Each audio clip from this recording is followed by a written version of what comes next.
ഫൈസൽ മൗലവി ഞാൻ കോട്ടയംകാരനാണെന്ന് പറഞ്ഞു.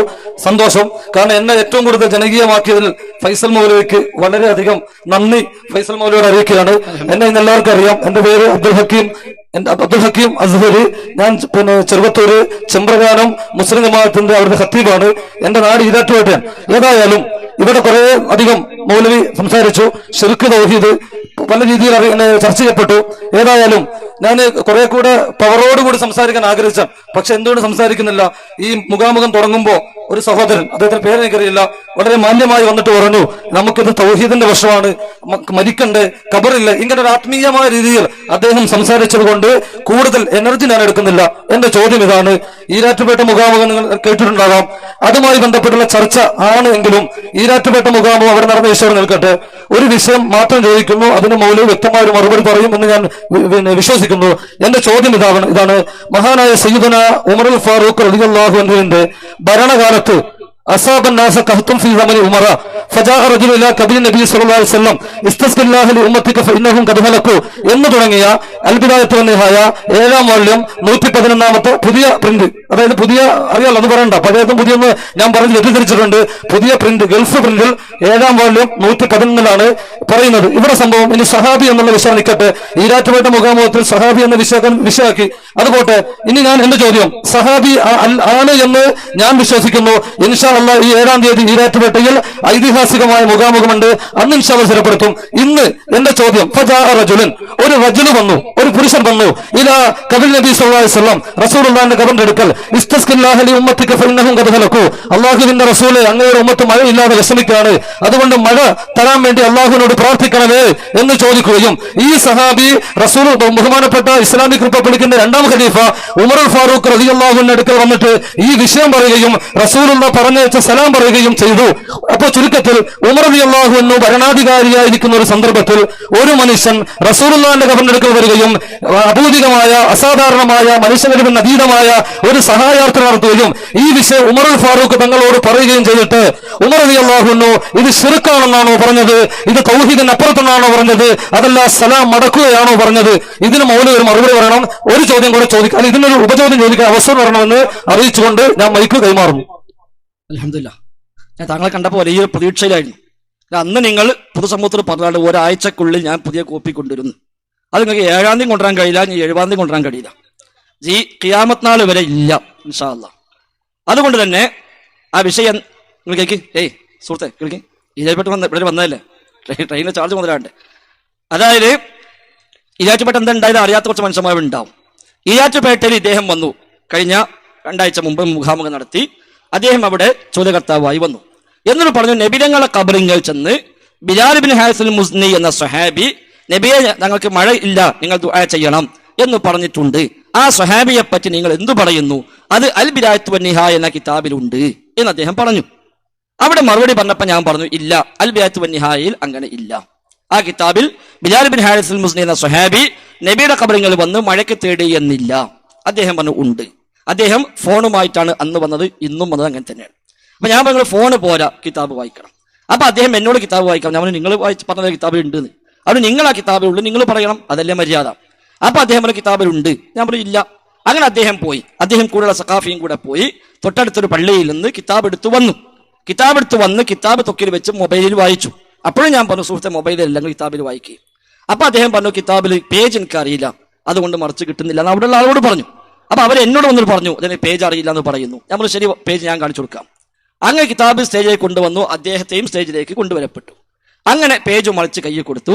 അത് മറിച്ച് വായിച്ചപ്പോൾ അതിൽ ബിലാൽ ഇബ്നു ഹാരിസ് മുസ്നി എന്ന സ്വഹാബി നബിയുടെ ഖബറിൽ വന്ന് മഴയെ തേടാൻ ആവശ്യപ്പെട്ടു എന്ന് സ്വഹാബിന്റെ പേര് പറഞ്ഞിട്ട് അതിൽ പറഞ്ഞിട്ടില്ല. അപ്പൊ അദ്ദേഹം പറഞ്ഞു, ഇത് പഴയ കിതാബാണ്, പുതിയ പ്രിന്റിലാണ് ഇത് ഉള്ളത് എന്നാണ്. അത് തന്നെ വൈരുദ്ധ്യമാണ്. തിരിച്ചു പറഞ്ഞാൽ മര്യാദയാണ്. ഇത് പുതിയ കിതാബ് അതിലില്ല, പഴയതിലുണ്ട് എന്നാൽ അതൊരു മര്യാദ. പഴയതിലില്ല പുതിയതിലുണ്ട് എന്നാൽ തന്നെ എന്തായി, പുതിയത് വേറൊരു കടത്തിക്കൂട്ടി എന്നാണ് അർത്ഥം. എന്നാൽ ഞാൻ പറഞ്ഞു പഴയതിലുമില്ല പുതിയതിലുമില്ല. അഥവാ പുതിയതിലുണ്ടായിരുന്നുവെങ്കിൽ അദ്ദേഹം എത്ര ആവേശത്തിൽ ഇന്ന കിതാബും കൊണ്ട് വന്നിട്ടുണ്ടാവും. 7-ാം തീയതി അലവി സഖാഫെ തവക്കിലാക്കിയിരിക്കുക, കാര്യമില്ല ഉസ്താദെ, കിട്ടൂല. ആത്മാർത്ഥമായി ഇപ്പത് വിശ്വസിച്ചോളി, 7-ാം തീയതി നിങ്ങളെ വിശ്വാസം തകരും. അപ്പൊ അതും പറഞ്ഞാൽ ആൾക്ക് മനസ്സിലാണ് എന്താന്നുള്ളത്. അപ്പൊ അൽ ബിദായത്തു വൻ നിഹായ എന്ന ഇബ്നു കസീർ റഹിമഹുല്ലാഹ് എഴുതിയ ചൈത്രഗ്രന്ഥം, അതിൽ 7-ാം വാള്യത്തിലാണ് എന്ന് പറഞ്ഞ് ഞാനെന്ന് പറഞ്ഞപ്പോഴാണ് മുപ്പര് അറിയണത് തന്നെ. എന്നിട്ട് ആ പൊടി 7-ാം വാൾ എടുത്തുകൊണ്ടുവന്നത്. ആയിക്കോട്ടെ, കുഴപ്പമില്ല. അതിൽ എന്നല്ല ബിലാൽ ബിൻ നിഹായിന്റെ ഒരു വാളത്തിലും ബിലാൽ ബിൻ ഹാരിസുൽ മുസ്നി എന്ന സ്വഹാബി നബിയുടെ ഖബറിൽ ചെന്ന് നബിയെ മഴയ്ക്ക് വേണ്ടി പ്രാർത്ഥിക്കണം എന്ന് പറഞ്ഞു എന്നില്ല. അങ്ങനത്തെ ഒരു വിഷയമേ അതില്ല. അതുകൊണ്ട് തന്നെ അത് താങ്കളുടെ തെറ്റിദ്ധാരണയാണ്. താങ്കൾ ഇപ്പോഴും വിശ്വസിക്കുന്ന സ്വഹാബിയാണ് എന്ന്. അത് സ്വഹാബിയല്ല. അങ്ങനെ സ്വഹാബി വന്നു എന്നില്ല. ഇനി 7-ാം തീയതി അവിടെ അലവി സഖാഫി വന്നാൽ അയാൾ ചെയ്യുന്ന പണി ഞാൻ അപ്പം പറഞ്ഞത് എന്താന്നുള്ളത് അല്ല, അത് മനസ്സിലായിക്കോളി. പിന്നെ ബാക്കി ക്ലിയർ ഉണ്ടല്ലോ. എന്നിട്ട് പിന്നെ ഞങ്ങൾ അടുത്ത 18-ാം ഞങ്ങൾ അടുത്ത മുഖാമ കണ്ട് അന്ന് വന്നോളി. ആ പറയും, മറുപടി ഒക്കെ പറഞ്ഞുതരാം. അത് പറഞ്ഞുതരാം. നിങ്ങളെ ഇത്ര ദിവസം വന്നിട്ട് നിങ്ങൾക്ക് മുതലാണ്ടേ.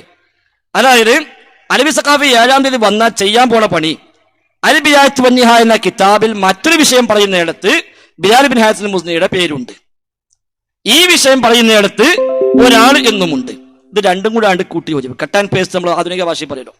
അവിടുത്തെ ബിലാൽ ബിൻ ഹാരിസിന്റെ അടുത്ത് ഇപ്പുറത്തേക്കും കണ്ട് കൊണ്ടുവന്നിട്ട് കണ്ടോ ഈ കിതാബിൽ ബിലാൽ ബിൻ ഹാരിസിന്റെ പേരില്ല എന്നല്ലേ വഹാബി മൗലവി പറഞ്ഞില്ല, കണ്ടോ എന്ന് പറഞ്ഞ സ്ക്രീനിൽ ഇങ്ങനെ കാണിക്കും. അതാണ് ഉണ്ടാവില്ല. വഹാബി മൗലവി പറഞ്ഞെന്താണ്, ഈ കിതാബിൽ ബിലാൽ ബിൻ ഹാരിസ് എന്ന പേരില്ല, ഇതാ കണ്ടോ പേരില്ല എന്ന് പറഞ്ഞ് ആ പേജ് ഇങ്ങനെ സ്ക്രീനിൽ കാണിച്ചിട്ട് തക്ബീർ ചൊല്ലിക്കും. അതുണ്ടാകാൻ പോണത്. നിങ്ങൾ മനസ്സിലാച്ചോളി. ഇപ്പൊ നിങ്ങൾ പറയണ്ട, നിങ്ങൾ മനസ്സിലാച്ചോളി. ഇതേ ഉണ്ടാവുള്ളൂ. അപ്പൊ ബിദായത്ത് വന്നിഹ എന്ന കിതാബിൽ ബിലാൽ ബിൻ ഹാരിസിന്റെ പേരുണ്ട്, ഇല്ല എന്നല്ല. ഈ വിഷയം പറഞ്ഞെടുത്തില്ല. ഈ വിഷയം പറഞ്ഞെടുത്തില്ല. മറ്റു പല സ്ഥലത്തായിട്ട് അദ്ദേഹത്തിന്റെ പേര് വന്നിട്ടുണ്ട്. എന്നാൽ നബിയുടെ ഖബറിൽ ചെന്ന് മഴയ്ക്ക് തേടണം നബിയെ എന്ന് ബിലാൽ ബിൻ ഹാരിസുൽ മുസ്നി പറഞ്ഞു എന്ന് അൽ ബിദായത്ത് വന്നിഹയിലില്ല. ഇനി ലോകത്തുള്ള ഒരു കിതാബിലും ഇല്ല. അതും കൂടി പിടിച്ചോളി. ബിദായത്ത് വന്നിഹയിൽ മാത്രമല്ല, ഒരു കിതാബിലും തന്നെ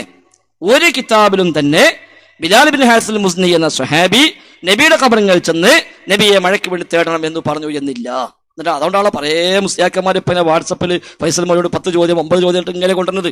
ഈ ഇതില്ലാത്ത ഫത്തുൽ ബാരിദും ഇല്ല. അതൊന്നും ലോകത്ത് എവിടെ ഇല്ലാന്ന്. സേഫൊന്നും വേണ്ട. അതുകൊണ്ടൊന്നും സേഫ് ആവില്ല. ഒരു കിതാബിലും ഇല്ല. സേഫ് ഒന്നും പറഞ്ഞിട്ടില്ല. അത് ഞാൻ പറഞ്ഞില്ല. അത് പറയും.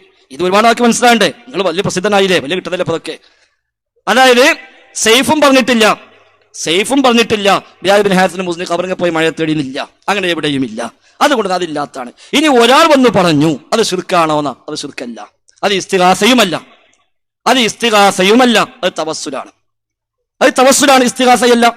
അത് മുജാഹിദ് പ്രസ്ഥാനം എല്ലാ കാലത്തും പഠിപ്പിച്ചിട്ടുണ്ട്. ഇപ്പൊ KP മുഹമ്മദ് മൗലവി മുജാഹിദ് പ്രസ്ഥാനത്തിൽ 25 കൊല്ലം KNM ജനറൽ സെക്രട്ടറിയായ മഹാനായ പണ്ഡിതൻ, അല്ലാഹു റഹ്മഹു, അദ്ദേഹത്തിന്റെ അത്തവസ്സുൽ എന്ന പുസ്തകത്തിലാണ് അദ്ദേഹം ഈ സംഭവം കൊടുത്തത്. KP മുഹമ്മദ് മൗലവിയെ എല്ലാ മുജാഹിദും മറക്കാൻ കഴിയില്ല. അദ്ദേഹത്തിന്റെ കാലം വരെയുള്ളത് സുവർണ്ണ കാലമാണ്. അവിടെ നിങ്ങളുടെ അവരെ കുത്തിരിപ്പൊക്കെ തുടങ്ങിയത്. ആ KP മുഹമ്മദ് മൗലവി 2 പുസ്തകം എഴുതി. ഒന്ന് അൽ ഇസ്തിഗാസ, 2 അത്തവസ്സുൽ. ഇസ്തിഗാസയെ കുറിച്ചൊരു പുസ്തകം, തവസ്സുലിനെ കുറിച്ചൊരു പുസ്തകം KNM ആണ് പ്രസിദ്ധീകരിച്ചത്. അതിൽ KP മുഹമ്മദ് മൗലവി തവസ്സുൽ എന്ന പുസ്തകത്തിലായി വിഷയം കൊണ്ടുവരുന്നത്. ഇത് തവസ്സുലായിട്ടേ പണ്ഡിതന്മാർ മനസ്സിലാക്കിയിട്ടുള്ളൂ. ലോകത്ത് ഇത് ചർച്ച ചെയ്ത പണ്ഡിതന്മാരൊക്കെ തവസ്സുലേ പറഞ്ഞിട്ടുള്ളൂ. ഇസ്തിഗാസക്ക് തെളിവായി ആരും പറഞ്ഞിട്ടില്ല, എവിടെയും പറഞ്ഞിട്ടില്ല. ഒരു കിതാബിലും ഇസ്തിഗാസയാണ് ഇത് എന്ന രൂപത്തിൽ ഇത് വ്യാഖ്യാനിച്ചിട്ടേയില്ല. ഇനി നിങ്ങൾ ഇപ്പൊ നബിയെ കുറിച്ച് കൊണ്ടുനടക്കുന്ന വിശ്വാസങ്ങളുണ്ടല്ലോ, ഇപ്പോൾ നബി തങ്ങളെ പറ്റി സമസ്തക്കാർ വെച്ച് പോകുന്ന വിശ്വാസങ്ങൾ, ലോകത്തെ കുറിച്ചാലും കാണും, കേൾക്കും, അറിയും, ഇടപെടും, സഹായിക്കും, അതൊന്നും ബിലാൽ ബിൻ ഹാരിസ് വിശ്വസിച്ചുവെന്നോ ആ റജുൽ വിശ്വസിച്ചുവെന്നോ എന്നൊന്നും ഒരു കിതാബിലും ഇല്ലതാനും. അതുകൊണ്ട് തന്നെ അത് തവസ്സുലാണ്. തവസ്സുൽ ബിദ്അത്താണ് നമ്മൾ പറഞ്ഞിട്ടുള്ളൂ, ശിർക്കാന്ന് പറഞ്ഞിട്ടില്ല. അതുകൊണ്ട് തന്നെ ആ ചോദ്യം തന്നെ അവിടെ അപ്രസക്തമാണ്. ഏതായിരുന്നാലും 7-ാം തീയതി വരെ നിങ്ങൾ തൽക്കാലം പ്രതീക്ഷിച്ച് നിന്നോളി. 7-ാം തീയതി എത്ര മാസത്തെ 7-ാം തീയതി മാറി വന്നാലും ശരി, ഇൻഷാ അല്ലാഹ് ഒരു കിതാബിൽ ബിലാൽ ബിൻ ഹാരിസുൽ മുസ്നി എന്ന സ്വഹാബി നബിയുടെ ഖബറിൽ ചെന്ന് നബിയെ മഴയ്ക്ക് വേണ്ടി തേടണം എന്ന് പറഞ്ഞു എന്ന് നിങ്ങൾക്ക് ഏതായാലും കിട്ടൂല. പുതിയ കിതാബ് ഉണ്ടാക്കി കൊണ്ടുവന്നാൽ കിട്ടിക്കൂടായില്ല. ശരി, കൊടുത്തോളി. ഏതായാലും അള്ളാഹുവിന്റെ റസൂലിന്റെ ഖബറിന്റെ അടുക്കൽ വന്ന് ഇൻഷാ അല്ലാഹ് ഇപ്പൊ ഞാൻ മദീനക്ക് പോയിട്ട് യാ റസൂലല്ലാഹ് ഇസ്തസ്ഖില്ലാഹ ലിഉമ്മത്തിക ഫഇന്നഹും ഖദ് ഹലകൂ എന്ന് പറഞ്ഞാൽ അത് ശിർക്കല്ല, അത് തവസ്സുലിന്റെ കൂട്ടത്തിൽ പണ്ഡിതന്മാർ എണ്ണിയിട്ടുണ്ട് എന്ന് നിങ്ങൾ പറഞ്ഞു. അല്ലാഹു അക്ബർ. നിങ്ങൾ ചെയ്ത ശിർക്കാണ്. അത് ശരി, നിങ്ങളെന്തിനാ മദീനത്ത് വിളിക്കൂലേ? അൽഹംദുലില്ലാ. അപ്പൊ അല്ലാഹു അക്ബർ. അല്ലാ പറയും നിങ്ങൾ ചെയ്ത ഇത് നിങ്ങളെ വിശ്വാസം എന്താ? അത് ബിലാൽ ബിൻ ഹാരിസിനും ഇല്ല, ആ റജുലിനും ഇല്ല. കണ്ടങ്ങൾ പോണ പോക്കണ്ട. അതാണ് പ്രശ്നം.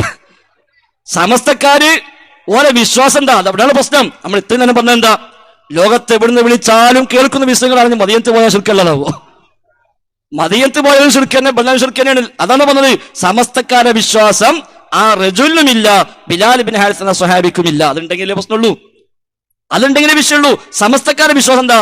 ഈ മുഖാമുഖം അല്ലാഹു റസൂൽ കേൾക്കുന്നുണ്ടാവുന്നല്ലേ സമസ്തക്കാരുടെ വിശ്വാസം. ഓഞ്ഞ് എവിടെയും പോയി തേടണ്ട, അല്ലെങ്കിൽ ശിർക്കനല്ലേ. എവിടെയും പോയി തേടിയില്ലെങ്കിലും ശിർക്കല്ലേ. ഒരു തേട്ടും തൊന്നിട്ടില്ല വിചാരിക്കുക, ഒരു ആസ് ഷിർക്ക.